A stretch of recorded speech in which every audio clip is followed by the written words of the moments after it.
আমরা বুনিয়াদপুরে এইরকম দৃশ্য দেখেছিলাম, মানুষ পথ ঘাট পেরিয়ে জলে পড়ে গিয়ে দৌড়তে দৌড়তে এসেছিল। আজকে বুনিয়াদপুরে সেই ঐতিহাসিক মুহূর্তে আবার উপস্থিত হয়েছি। মাননীয় প্রধানমন্ত্রী মাত্র 2 বছরের ব্যবধানে আমাদের মতো পিছিয়ে পড়া জেলাতে এলেন।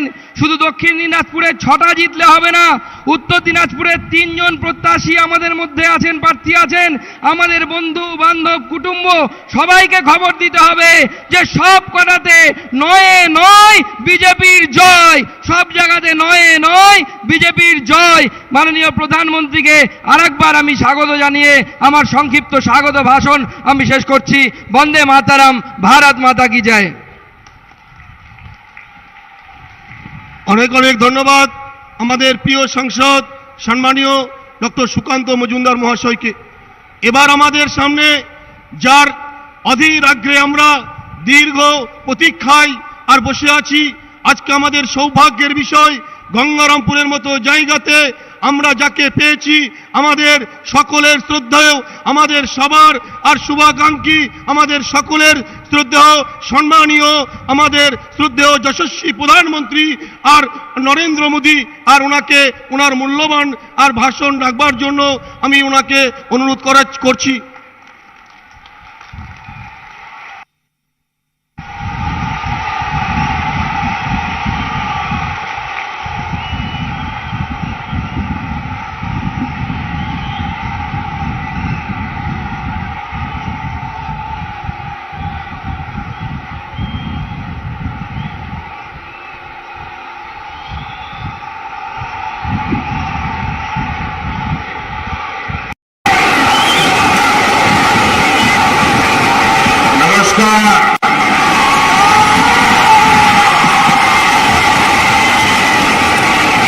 मां भल्ला काली के चरणों में कोटि कोटि वंदन।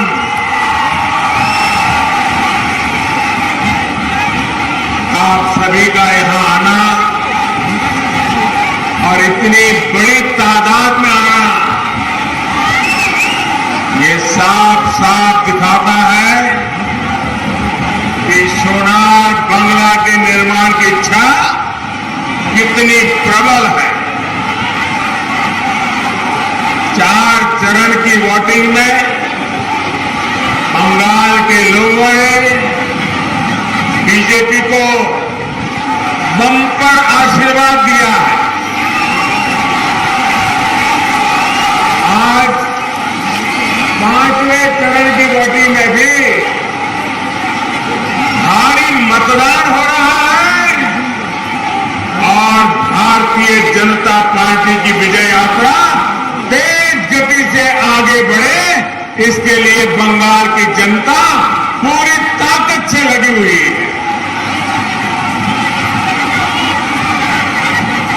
इन सभी चरणों में बंगाल के लोगों ने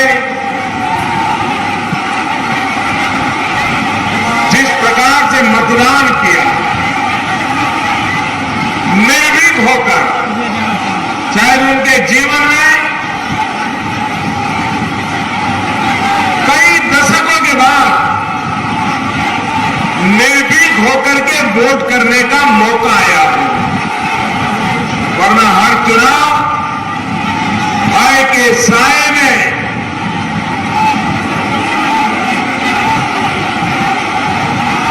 गुंडागर्दी के बीच और हप्पाबाजी, इसमें से मुक्त होकर के पहली बार बंगाल के लोग मतदान का आनंद ले रहे हैं, मतदान के प्रति एक नया विश्वास लेकर के आगे बढ़ रहे हैं। मैं बंगाल के नागरिकों का सर झुका करके नमन करता हूं, आदरपूर्वक अभिनंदन करता हूं। भाई बहनों, 2 मई क्या होगा? 2 मई क्या होगा? 2 मई क्या होगा? 2 मई 2 मई को दीदी का जाना तय हो चुका। अभी यहां पहुंचा तो मुझे बताया गया है कि 2 मई को यहां खीर दही की तैयारी की गई है।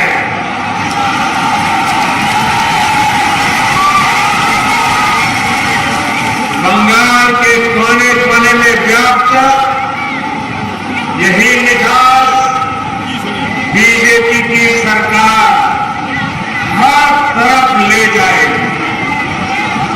दीदी की कड़वाहट भरी राजनीति के अब कुछ ही दिन बच गए हैं। भाई को भाइयों बहनों, गंगारामपुर के तो नाम में ही 2 पवित्र नाम हैं जो हमारी संस्कृति, हमारे संस्कारों को परिभाषित करते हैं। मां गंगा और प्रभु राम दोनों के नाम का ये साथ अद्भुत संगम है। एक तरफ से देखें तो दोनों ही सबका साथ, सबका विकास, सबका विश्वास की बहुत बड़ी प्रेरणा है। मां गंगा गंगोत्री से लेकर गंगा सागर तक बिना भेदभाव सबका भला करती है। इसी प्रकार प्रभु राम भी ऊंच नीच के हर भेद को मिटाकर सभी को गले लगाते हैं। लेकिन ऐसा लगता है दीदी को मां गंगा और श्री राम इन दोनों नामों से ही घृणा है। दीदी गंगा के किनारे बसे भारतीयों को गाली देती है, उनकी आस्था का, उनके खान पान का, उनकी भाषा बोली पहनावे का अपमान करती है। और राम नाम के साथ तो उनकी नफरत इतनी बढ़ गई है कि राम धनु में राम होने के कारण उसको बदलकर राम देनु कर देती है। भारत का कोई भी नागरिक, चाहे वो किसी मत मजहब का हो, उसको पीढ़ियों से राम धनु से कोई समस्या नहीं है। लेकिन दीदी ने अपने वोट बैंक के लिए इस पर भी राजनीति का प्रयास किया। भाइयों बहनों, दीदी की इस दुर्भावना का, तुष्टीकरण की दुर्नीति का ही परिणाम है कि दिनाजपुर सहित ये बहुत बड़ा क्षेत्र विकास के हर पैमाने पर पीछे रह गया। तुष्टीकरण से विकास नहीं होता, बल्कि दीदी जैसे लोग तुष्टीकरण के नाम पर विश्वासघात बनाते हैं। तुष्टीकरण से सड़क, स्कूल कॉलेज, शिल्प, चाकरी ये सब नहीं मिलता है। यहाँ की संकरी और गड्ढे वाली सड़कें, अस्पतालों का अभाव, सिंचाई का अभाव, ये सब कुछ प्रत्यक्ष प्रमाण है। साथियों, दीदी को कभी आपके विकास की, इस क्षेत्र के विकास की चिंता नहीं रही। यहां जहरीले पानी से हर जाति, हर मजहब को, हर परिवार, हर मजहब को मानने वाला परिवार प्रभावित है। मासूम बच्चे गंदा पानी पीने से बीमार पड़ रहे हैं। लेकिन दीदी राजनीतिक विरोध के लिए केंद्र की हर घर जल योजना में भी रोड़े अटकाती है। यहां अस्पताल, मेडिकल कॉलेज की बातें तो बहुत की, लेकिन स्थिति क्या है ये आप अनुभव कर रहे हैं। केंद्र सरकार पश्चिम बंगाल के हर गरीब परिवार को 5 लाख रुपए तक का मुफ्त इलाज देश भर के अस्पतालों में देना चाहती है, लेकिन दीदी को ये भी मंजूर नहीं है। साथियों, यही स्थिति यहां के कुटीर उद्योग, यहां के हस्तशिल्प, यहां के बुनकरों को, यहां के मुख शिल्प, इनकी भी कभी दीदी ने सूद तक नहीं ली। बीजेपी के लिए ये आत्मनिर्भर भारत के बहुत बड़े स्रोत है, लेकिन टीएमसी के तोलाबाज किसी को नहीं छोड़ते। बीते 10 सालों में दीदी की सरकार ने पुराने शिल्प में ताला लगाने और युवाओं के पलायन को ही बढ़ावा दिया है। साथियों, जहां तुष्टीकरण होता है वहां अभाव होता है, भेदभाव होता है, आशा आकांक्षाओं का दमन होता है। दीदी की सरकार ने पश्चिम बंगाल के हर युवा बेटे बेटी की आकांक्षाओं का दमन किया है। दीदी ने भाइपों की आकांक्षाओं के लिए, भाइपों की कैरियर के लिए बंगाल के लाखों युवाओं का भविष्य दांव पर लगा दिया। आज जब हम बड़े बड़े प्लॉट की बात सुनते हैं, बड़ी बड़ी गाड़ियों की बात सुनते हैं, हर महीने करोड़ों रुपयों की काली कमाई की बात सुनते हैं, तो पता चलता है कि दीदी ने किस तरह अपना सारा ध्यान भाइपों के ही विकास पर लगाया। जिस नेतृत्व में इतना अधिक स्वार्थ हो, वो सामान्य प्रतिभाओं से न्याय कैसे कर सकता है? भाई और बहनों, जब इस दुर्नीति के विरुद्ध में मैं सवाल उठाता हूं, आपके लिए अगर मैं सवाल उठाता हूं, बंगाल के नौजवानों के लिए सवाल उठाता हूं, बंगाल की माताओं बहनों के लिए सवाल उठाता हूं, बंगाल में कानून व्यवस्था के लिए सवाल उठाता हूं, तो दीदी क्या करती है? जवाब नहीं देती है, मुझको गाली देती है। कहती है मोदी से कान पकड़वाकर उठक बैठक करवाएगी। अरे दीदी, ओ दीदी, आदरणीय दीदी,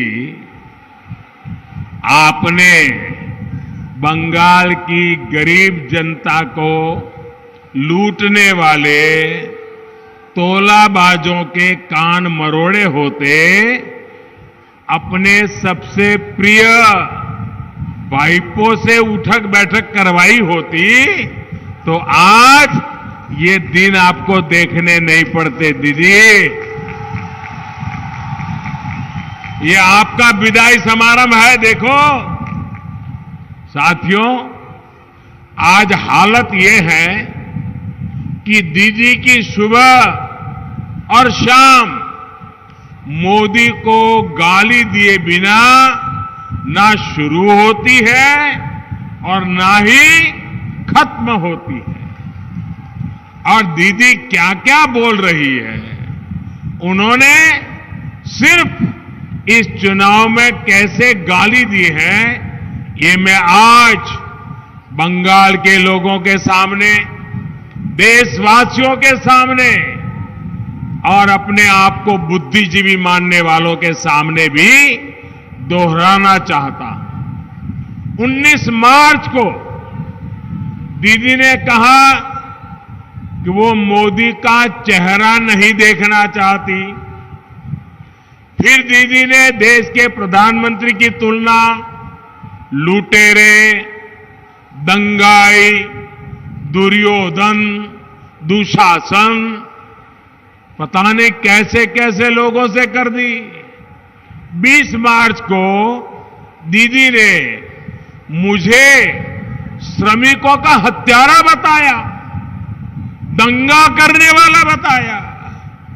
24 मार्च को दीदी ने कहा देश का प्रधानमंत्री झूठा है, देश का प्रधानमंत्री सिंडिकेट से जुड़ा है। 25 मार्च को दीदी ने जो कहा वो बताने से पहले मैं बंगाल के संस्कारी जनता की माफी मांगता हूं।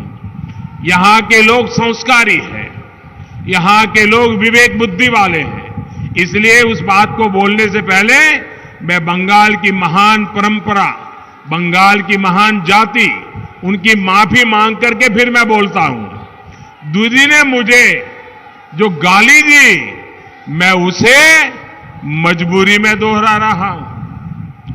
25 मार्च को दीदी ने कहा, देश के प्रधानमंत्री को कहा, जो उनको दीदी के सिवा और कुछ नहीं कहता है, ज्यादा से ज्यादा 2 बार बोलता हूं, दीदी, ओ दीदी।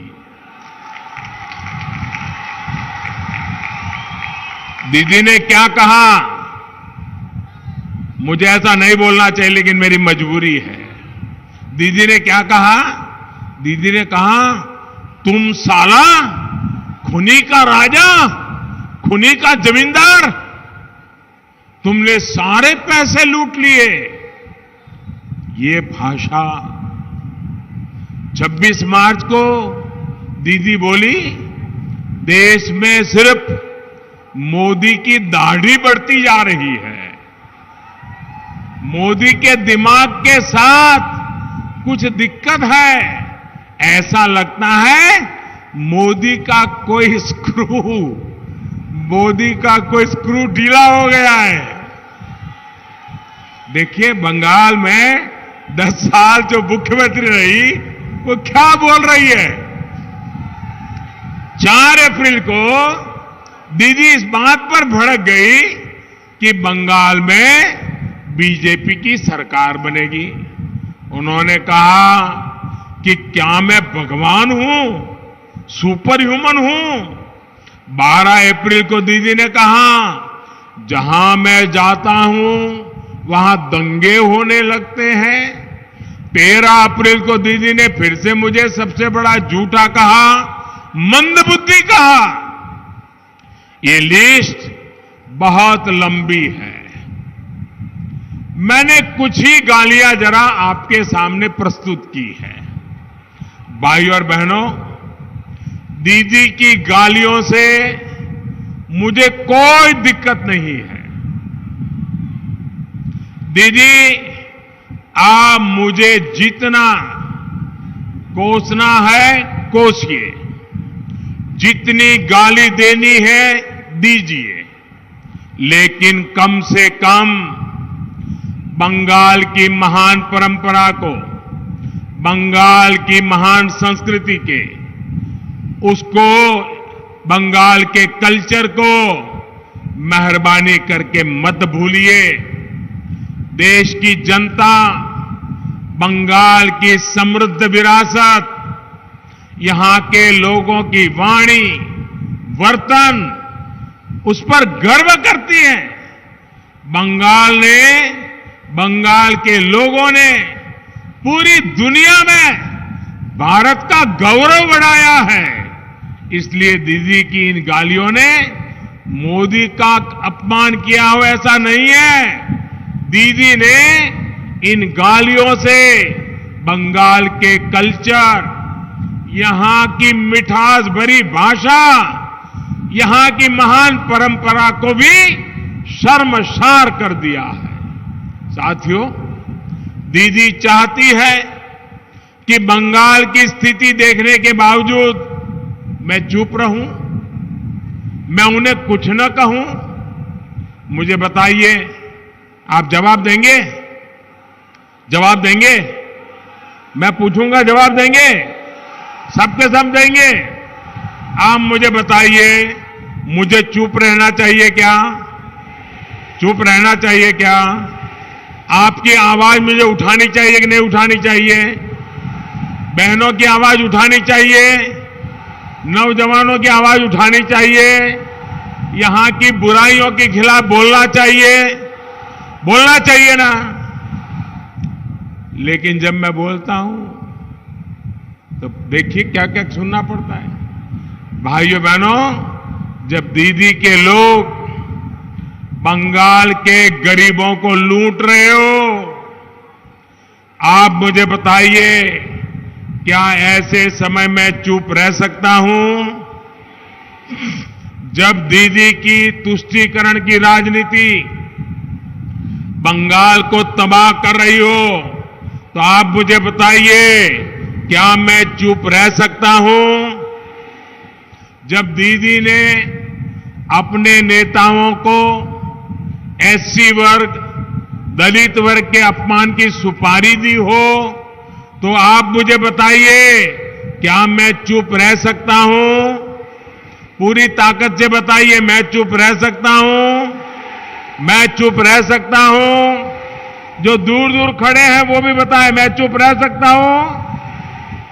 साथियों, पश्चिम बंगाल में दीदी के करीबी ने एससी वर्ग के लिए भिखारी का उपयोग किया है। भिखारी, ये बाबा साहब आंबेडकर, श्री श्री हरिचंद्र ठाकुर, जोगेंद्रनाथ मंडल जैसी पुण्य आत्माओं के जीवन संघर्ष का बहुत बड़ा अपमान है।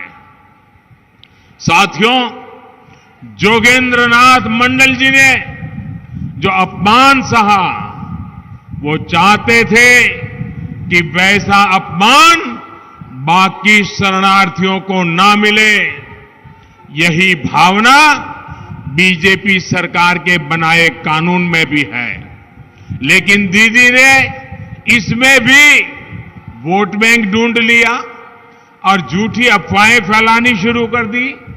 बंगाल में बीजेपी सरकार दीदी के उस झूठ तंत्र पर भी विराम लगाएगी। हमारी डबल इंजन सरकार हर शरणार्थी को मदद और घुसपैठियों पर सख्ती के लिए प्रतिबद्ध है।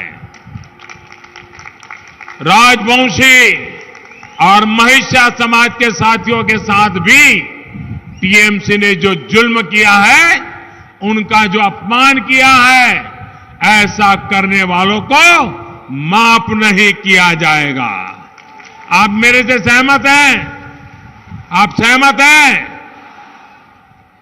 भाइयों और बहनों, दीदी की सरकार ने गुंडागिर्दी को, दादागिरी को, मस्तानगिरी को जिस प्रकार पार्टी की विचारधारा बनाया है, वो नारी सुरक्षा के लिए बहुत बड़ी चुनौती बन गया है। स्कूल टीचर बहन स्मृति कांता दास और उनके परिवार के साथ टीएमसी के गुंडों ने क्या किया, ये जुल्म कोई भुला नहीं सके। बहनों बेटियों को यहां कितने जघन्य अपराध झेलने पड़ते हैं, ये तकलीफ नहीं दिखती। साथियों, बीजेपी हर बहन बेटी, चाहे वो किसी भी मत संप्रदाय की हो, सबकी सुरक्षा, सबका सम्मान और सबको अवसर देने के लिए काम करती है। 3 तलाक के खिलाफ कानून बनाकर बीजेपी ने लाखों मुस्लिम बहनों के जीवन की सबसे बड़ी चिंता दूर की है। इस वजह से लाखों मुस्लिम बहन बेटियां आज बीजेपी के साथ खुल करके भी आने लगी हैं और जब वोट देने जाती हैं तो चुपचाप कमल पर बटन दबा करके आती है।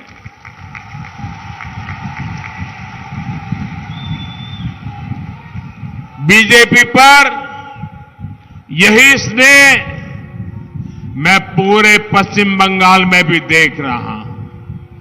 भाई और बहनों, दिनाजपुर का कटारी भोग चाल और तुलाई पुंजी चाल यहां की शान है, लेकिन दीदी के राज में धान उगाने वाला कृषक मंडी के लिए परेशान, भंडारण के लिए परेशान, कोल्ड स्टोरेज के परेशान और सिंडिकेट से, बिचौलिए से, तोलाबाजों से, उनसे भी परेशान है। इतनी नदियों के बावजूद यहां पर किसान को सिंचाई के लिए कृषक पंपों पर निर्भर हो गया है।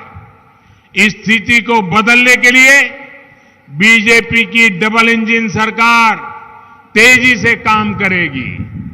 यहां सिंचाई की, कोल्ड स्टोरेज की सुविधाएं बने, कृषि आधारित शिल्प लगे, एक्सपोर्ट के लिए नई सुविधाएं विकसित हो, ये हमारी प्राथमिकता है। मुझे विश्वास है कि दिनाजपुर समेत अन्य जगहों के अधिकारियों ने यहां के कृषकों का डेटा तैयार करना शुरू कर दिया होगा। 2 मई के बाद हर कृषक परिवार को, भूमिहीन कृषकों को उनका अधिकार मिलने वाला है।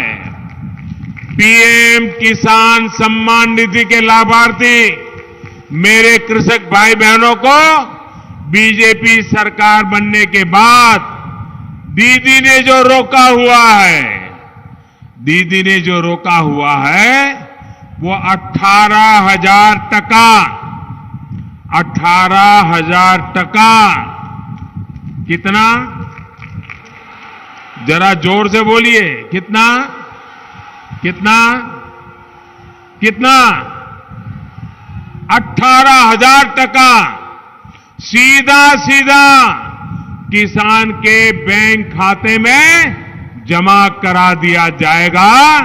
ये किसान के खाते में जाएगा। भाइयों बहनों, ये बात आप घर घर पहुंचाएंगे, घर घर पहुंचाएंगे, किसान के घर जाके बताएंगे, 18,000 टका मिलने वाला याद कराएंगे। ये उनका हक का है। दीदी रोक के बैठी थी, जैसे दीदी हटेगी रुपया आ जाएगा। यही नहीं, उत्तर बंगाल में जो भाइपो पास, भाइपो परमिट, ये जो राज चल रहा है ना, उससे भी आपको मुक्ति मिल जाएगी मेरे भाइयों बहनों, उससे भी मुक्ति मिल जाएगी। भाजपा इस क्षेत्र को आत्मनिर्भर बनाने के लिए कनेक्टिविटी और करप्शन फ्री सरकार देने के लिए कमर कस चुकी है। बीजेपी की डबल इंजन सरकार इस क्षेत्र को इंटरनेशनल ट्रेडिंग हब बनाने के लिए, यहां की जो समृद्ध हेरिटेज है उसके टूरिज्म से जुड़े सामर्थ्य को बल देने के लिए पूरा प्रयास करने वाली है। इस क्षेत्र को विकास का कॉरिडोर बनाने के लिए राष्ट्रीय और अंतर्राष्ट्रीय स्तर पर जो भी कदम उठाने होंगे वो उठाए जाएंगे। मां गंगा ने अपने विशाल अंचल में हर तरफ बीजेपी को आशीर्वाद दिया है। 2 मई के बाद इसमें पश्चिम बंगाल भी जुड़ने वाला है। भाइयों बहनों, सोनार बांग्लार, शॉन कल्पोनेन बीजेपी के वोट दिन। इसी के साथ हमें आशोल परिवर्तन के अभियान को तेज करना है। आप स्वस्थ रहें, सुरक्षित रहें, इसी कामना के साथ मेरा जीवन आज धन्य हो गया। इतनी बड़ी तादाद में आप आशीर्वाद देने आए। जहां भी मेरी नजर पहुंचती है, लोग ही लोग हैं।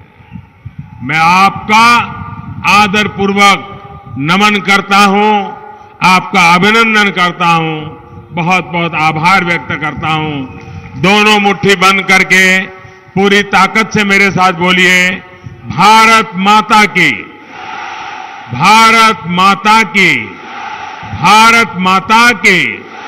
बहुत बहुत धन्यवाद।